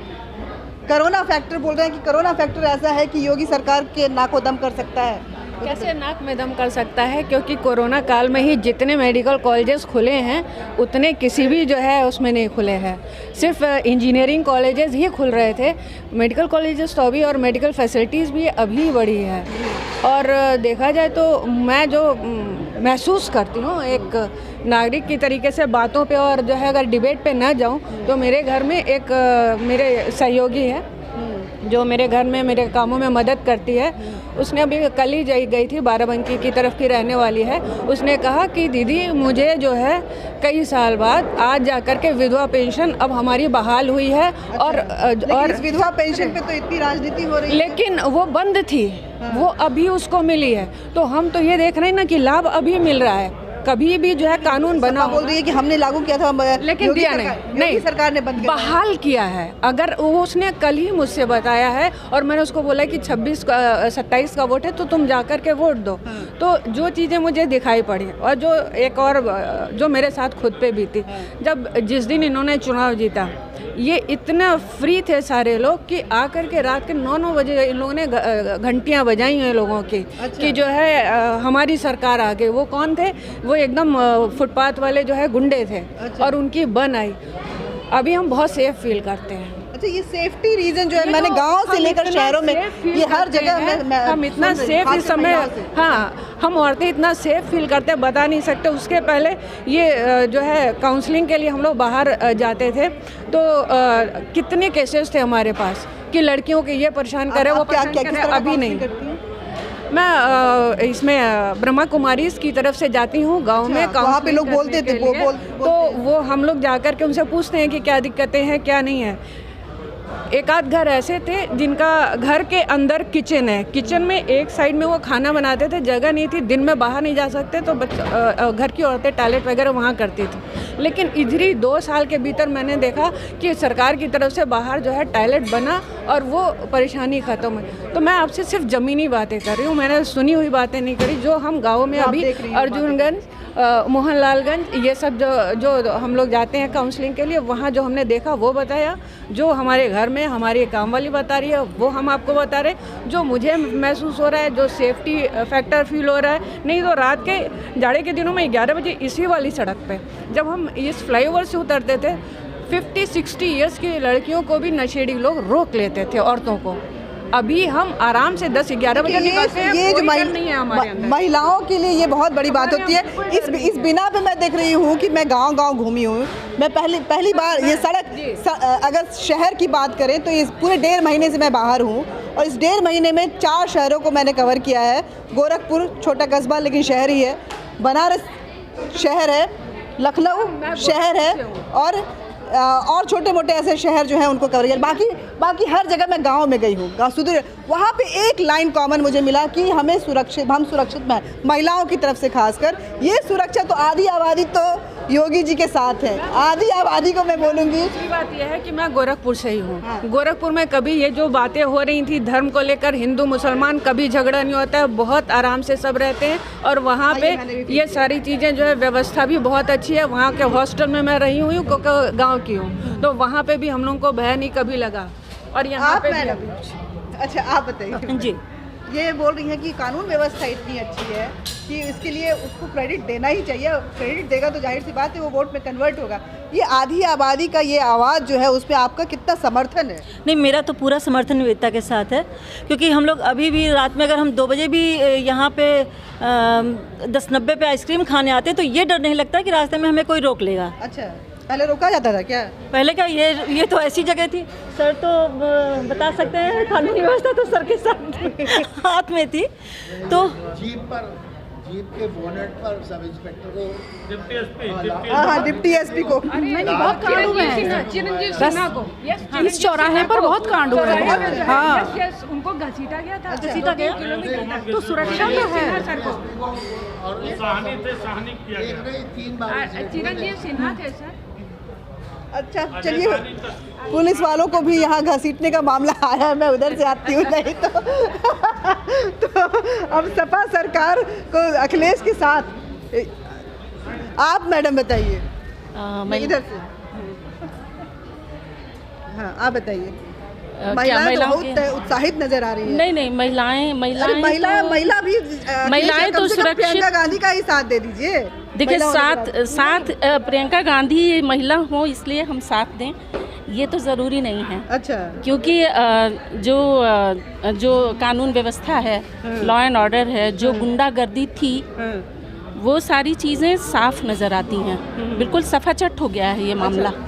और जो गुंडे बदमाश जो मारे गए, चाहे वो गलत तरीके से या सही तरीके से मारे, तो बदमाश ही गए। अच्छा, इससे खुश हैं? मारे बदमाश तरीका गलत रहा होगा, हम उसके बारे में कुछ बोलना नहीं चाहेंगे। अच्छा। सही भी हो सकता है, गलत भी हो सकता है, मेरा कोई उसमें दखल नहीं हो सकता है। लेकिन जो गुंडागर्दी थी उसमें एक दहशत तो आई कम से कम। अच्छा। जो छोटे मोटे बदमाश भी थे उनको भी ये डर तो हुआ कि हम बदमाशी नहीं कर सकते हैं। तो छोटे बदमाशी तो सड़कों पे औरतों के साथ छीना झपटी, पर्स, छेड़खानियाँ, दुनिया भर के ये छोटे बदमाश ही करते हैं। उनके अंदर भी एक भय आया। तो समाज के स्तर पे ये चीज़ तो बहुत मतलब ठीक हुई है। और दंगे नहीं हुए हैं। दंगे होने से दंगों का असर जो है 20 साल तक होता है। पड़ोसी अगर एक दूसरे को मारते हैं तो वो यादें ख़त्म नहीं होती हैं। किसी का बेटा मरा, किसी का बाप मरा, वो पुश्त दर पुश्त चलता है। तो जो दंगे हैं उनका रुकना बहुत ज़रूरी है। इस सरकार में दंगे नहीं हुए। मतलब ये एडमिनिस्ट्रेशन, लॉ एंड ऑर्डर, ये बहुत बड़ा फैक्टर बनता है। सर, आपके साथ मैं इस बातचीत को वाइंड अप करना चाहूँगी। लॉ एंड ऑर्डर, क्योंकि निष्कर्ष पे पहुंचना बहुत जरूरी है। उन्होंने मना कर दिया। आप बताइए मैम, खुल के जरा बताइए। नहीं, क्या बताएं? बताइए। आप मुजफ्फरनगर के बारे में कुछ कहना चाहते हैं? क्या सकता है? नहीं, अगर देखिए टक्कर है, ये 7 तारीख के बाद ही पता चलेगा कि कौन जीतेगा कौन हारेगा। हाँ, नहीं, मेरा मतलब कहने का ये है, अगर हम सरकार चुनते हैं तो या तो विश्लेषण काम का होता है या अपना निजी अनुभव होता है। तो मेरा निजी अनुभव है कि मैं मुजफ्फरनगर से हूँ। अच्छा। और मुजफ्फरनगर में जो भी गैर मुस्लिम विक्टिम थे उनको कहीं कंसीडर नहीं किया गया, उनकी कोई बात नहीं सुनी गई और उसमें मेरे रिश्तेदार शामिल थे। इस केस का सुप्रीम कोर्ट कवरेज मैं भी कर चुकी हूँ, जहाँ पे अखिलेश सरकार को सुप्रीम कोर्ट की तरफ से बोला गया था कि क्या मरने वाले सिर्फ मुसलमान हैं, हिंदू नहीं हैं। ये बात कही गई थी। मुआवजे की लिस्ट में सिर्फ मुसलमानों का नाम। देखिए, लॉ एंड ऑर्डर बहुत बड़ा फैक्टर होता है। सर, आपके साथ वाइंड अप करूँगी इस कार्यक्रम को कि निष्कर्ष तक पहुँचना ज़रूरी है, और लॉ एंड ऑर्डर के बिना पे ये जो सुकून है, क्योंकि आप तो जब प्रशासनिक सेवा में रहे होंगे तो आपने कई इलेक्शन भी कंट्रोल किए होंगे, मैनेज किए होंगे, और आपने देखा होगा कि ट्रेंड किस तरफ जाता है, किस बिना पे लोग वोट करते हैं। क्या ये लॉ एंड ऑर्डर जो है बहुत बड़ा फैक्टर हो सकता है जो गवर्नमेंट की वापसी लाए, क्योंकि इससे कोई डिनाई नहीं कर रहा है, कोई भी व्यक्ति डिनाई नहीं कर रहा है। देखिए, किसी भी शासन के लिए शांति व्यवस्था सबसे ज़्यादा महत्वपूर्ण है। शांति व्यवस्था के बाद और कोई भी बात आती है। तो इस शासन ने शांति व्यवस्था को मेंटेन किया है, इस बात को कोई डिनाई नहीं कर सकता, और उसका असर निश्चित रूप से वोटिंग पर भी होगा। अच्छा। लेकिन ये अवश्य है कि बहुत सी मीडिया या बहुत से लोग भ्रम फैलाने के विभिन्न प्रकार की कोशिश कर रहे हैं, और उस भ्रम से हो सकता है कि वोटिंग में फ़र्क पड़े, जातिवाद के आधार पर, या किसान सो कॉल्ड किसान आंदोलन, जबकि किसानों का आंदोलन नहीं था। आंदोलन तो किसानों के माफिया का था। किसानों में जो बड़े बड़े थे उनका था। तो लेकिन जो समझदार आदमी है वो निश्चित रूप से सोचेगा कि क्या इन्होंने लॉ एंड ऑर्डर को मेंटेन करने की कोशिश की। साथ ही जहाँ तक अभी कोरोना की बात हो रही थी, कोरोना तो दैवीय आपदा थी। अगर यहाँ मरे इतने ज़्यादा तो अमेरिका में मर गए, जबकि हमारी आबादी उनकी 1/4 है, फिर भी हमसे ज़्यादा मर गए वहाँ पर लोग। तो वो तो एक दैवीय आपदा थी, और जिसको सडनली आई उसके लिए जितना प्रबंध संभव था उससे ज़्यादा किया गया, दिन रात लग के किया गया।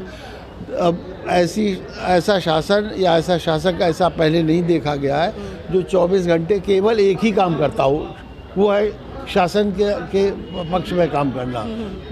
चाहे मोदी हो योगी दोनों, ऐसा नहीं देखा गया है। जो उनका उद्देश्य जीवन का एक ही है कि हमें कुछ तरीका का क्या बोलेंगे? सरकार बड़ा अजीब सा तरीका, एनकाउंटर चलते चलते गाड़ी पलट जाती है। देखिए, दुर्भाग्य ऐसा है कि अगर आप पूर्णतः कानून से चलें जैसा लिखा हुआ है, तो किसी देश में लॉ एंड ऑर्डर स्थापित नहीं हो सकता। मतलब आप उसको जायज़ ठहरा रहे हैं? कुछ ना कुछ उसकी 3rd डिग्री का प्रयोग हर देश में होता है। अच्छा। अमेरिका में भी होता है, इंग्लैंड में भी होता है। अमेरिका में तो शूट कर देते हैं, ज़रा सी बात पर होता है अगर पुलिस को लगता है। तो कुछ ना कुछ ये बात सही है कि कानून का पालन न हुआ हो, लेकिन शांति व्यवस्था को रखा गया है, और उससे लोगों का जीवन शांति है, और उसी से डेवलपमेंट पॉसिबल है।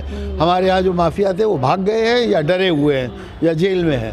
तो ये स्थिति निश्चित रूप से पार्टी को मदद करेगी, और समझदार आदमी इसको सोचेगा। तो सरकार बनने पे क्या बोलेंगे आप? सरकार बन रही है? मेरा विचार ये है कि 200 के आसपास आएंगी सीटें बीजेपी की। हाँ। और कुछ थोड़ी बहुत वो कुछ इधर उधर से डाल के बना लेंगे सरकार को। बस मतलब ये मशक्कत के साथ सरकार बनवा रहे हैं।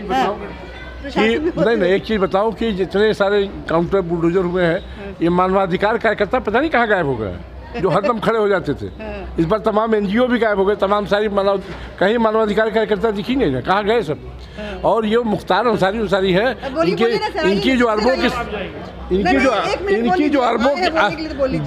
अरबों की संपत्तियां ध्वस्त हुई, अपनी बातें खत्म करके मैं कह रहा हूँ, जो इनकी अरबों की संपत्तियां ध्वस्त हुई हैं और जब्त की गई हैं, उसके लिए कोई कोर्ट भी नहीं गया, कोई आंदोलन भी नहीं हुआ। ये क्या है? अच्छा, पुलिस, जहाँ तक लॉ एंड ऑर्डर पुलिस की बात की, समाजवादी पार्टी ने 100 डायल पुलिस की इतनी आधुनिक व्यवस्था की।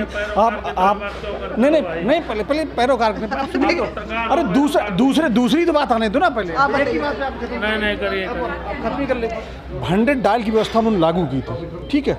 इसके बावजूद जो सरकार आती है, जितने भी दंगे होते हैं, जो कुछ होता है सब सरकार के सारे होता है। जैसे का दंगा नहीं हो रहा, थोड़े दंगा करने वाले कौन होते थे, सोचने वाली बात ये।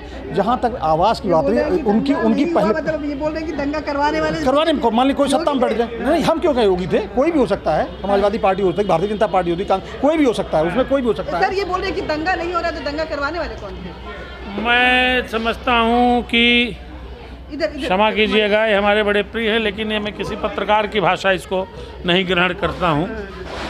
खाली एक बात, मुझे नहीं, अच्छे काबिल व्यक्ति हैं, लेकिन लग रहा कुछ भावनाओं में अधिक आ गए। इटावा के पास के रहने वाले हैं ना, तो उसका कुछ असर रहता है।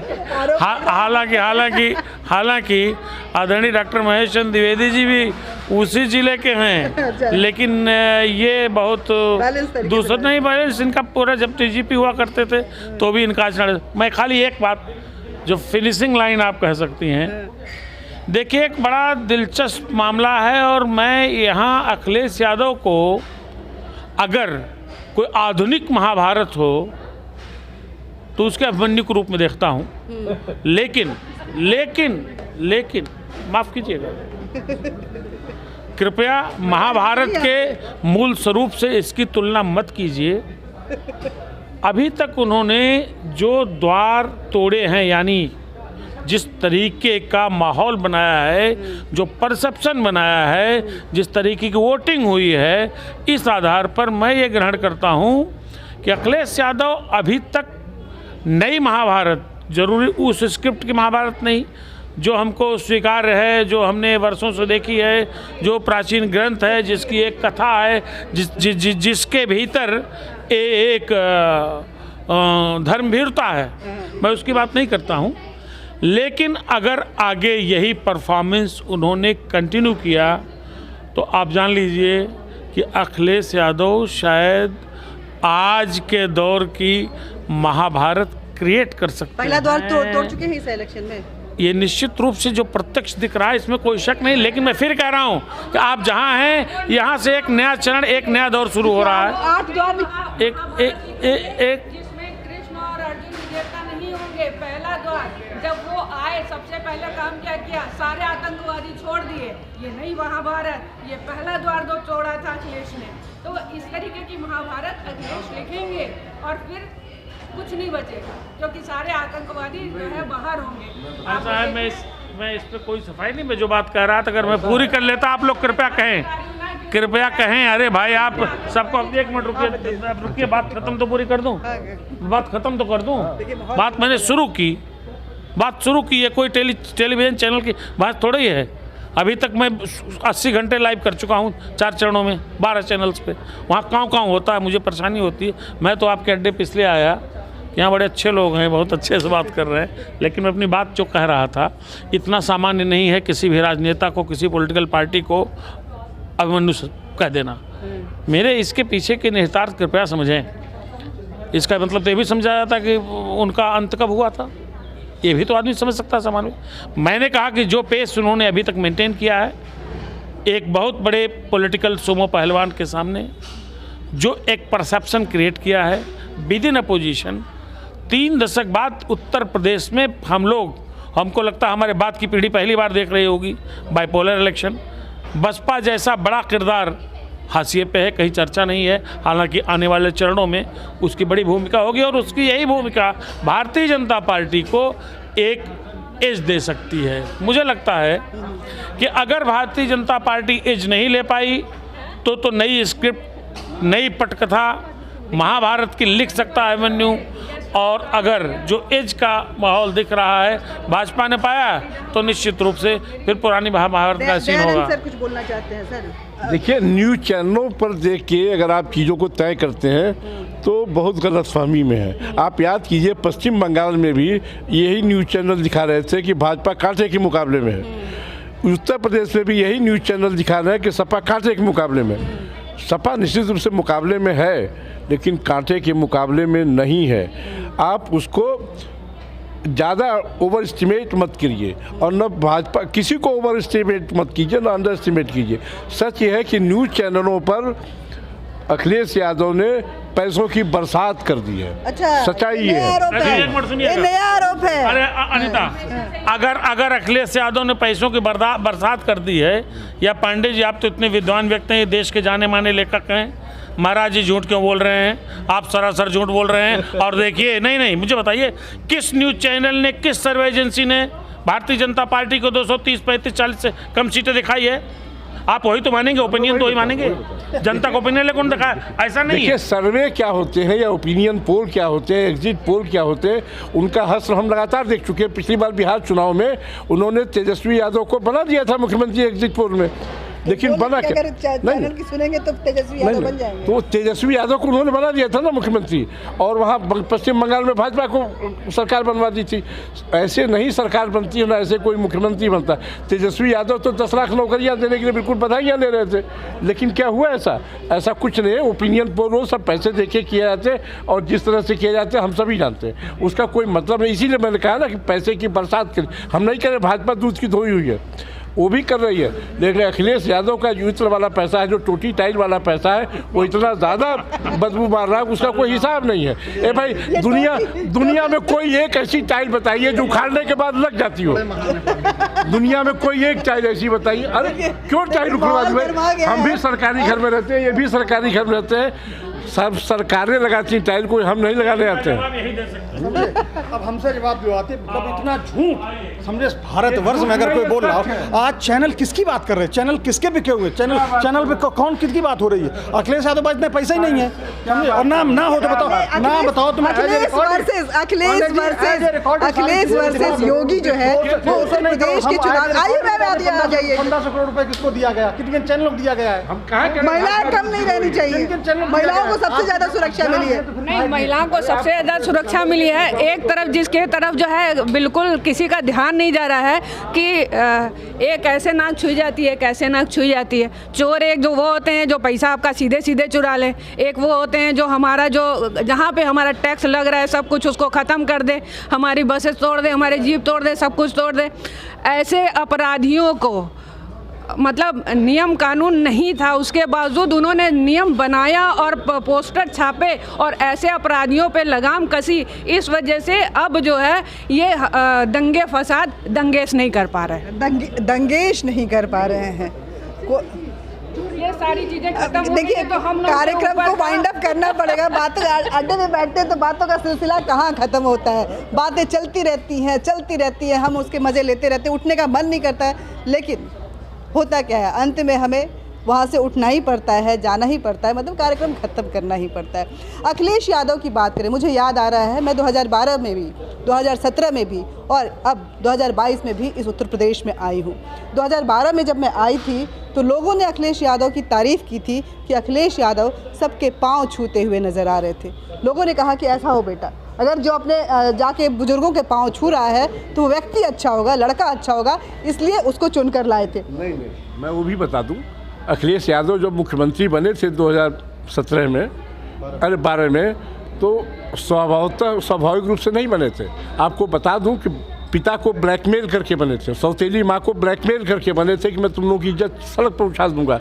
तो साधना गुप्ता जो मुलायम सिंह की दूसरी पत्नी है, उन्होंने घुटने टेके मुलायम सिंह के आगे, किसी को बना दो, बना दिया। और ब्लैकमेल करने के बाद, मुख्यमंत्री बनने के बाद उन्होंने पहला काम ये किया कि पिता को, चाचा को, पूरे परिवार को इधर उधर कर दिया। मुलायम सिंह का ऑलरेडी एक भाषण है, वो वीडियो आजकल वायरल है, कि जो अपने बाप का नहीं हो सकता वो किसी का नहीं हो सकता। और वो इसी से हुआ है कि देखिए, आप याद करिए 17 में जब अखिलेश यादव 47 पर आ गए हैं, तो उन्होंने कहा था चुनाव के बाद कि हमारे परिवार में टूट हो गई थी, इसलिए मुझे कांग्रेस से समझौता करना पड़ा और उसमें मैं हार गया। लेकिन के दो कड़क लौंडो जो उन्होंने किया था, तो इस बार भी दो लड़कों के साथ आए हैं।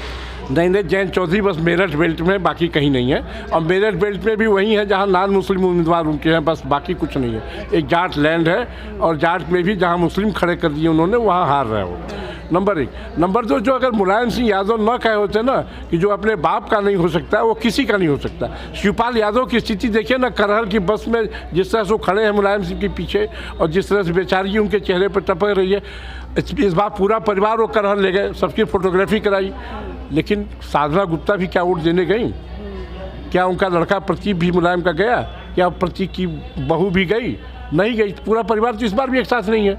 सवाल यह है कि पारिवारिक एकता और पारिवारिक फूट। अभी एक बलिया में एक चुनाव लड़ रहे हैं सपा से, नारद राय मिनिस्टर रह चुके हैं। अभी कल उनका वीडियो मैंने देखा कि वो अपने घर के सामने खड़े होकर रो रहे हैं और कह रहे हैं हमारे घर पे भाजपा का झंडा लगा दिया, और रो के गिर पड़ते हैं। ये सब क्या है? सवाल यह कि जब आप घर नहीं संभाल सकते तो प्रदेश क्या संभालेंगे, किस हैसियत से संभालेंगे? एक पिता को आप सम्मान नहीं दे सकते, बाकी सबके पैर छूने से क्या होता है? अगर पिता का सम्मान किए होते तो ममता बनर्जी को आज नहीं बुलाना पड़ता, राहुल गांधी उनको समझौते नहीं करने पड़ते, मायावती उनको समझौते नहीं करने पड़ते। जिस मायावती ने उनके खिलाफ FIR लिखवा रखी है, जिस मायावती ने उनकी राजनीति ऐसी तैसी कर दी थी और कान पकड़ उठक बैठक करवाई थी मुलायम सिंह यादव की, जिस मायावती ने उसके पैर छू रहे थे, मुलायम से भी हाथ जुड़वा रहे थे। ये सब कोई मतलब नहीं होता।